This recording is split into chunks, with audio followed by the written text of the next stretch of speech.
The overflowing cup. Evan booked the session because he wanted answers.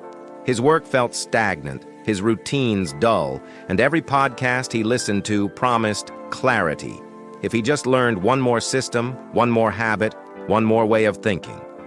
So when a friend mentioned a quiet teacher who helped people reset their minds, Evan arrived with a notebook already half full.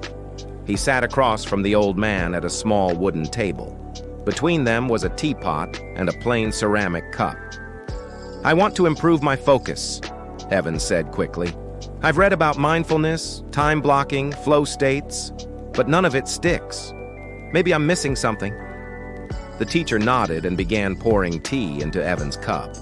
As he spoke, Evan kept talking about productivity, burnout, goals, while the tea rose higher and higher. Soon it spilled over the rim, pooling onto the table and dripping onto the floor. "Hey," Evan said, startled. "It's full." The teacher kept pouring. "Stop," Evan said, standing now. "The cup can't take any more." The teacher finally set the teapot down and looked up. "Exactly," he said gently. "You came here already full of methods, full of expectations, full of noise. Where would anything new go?" Evan looked at the mess on the table, then at his notebook, then at his own clenched hands. For the first time since he'd arrived, he stopped explaining.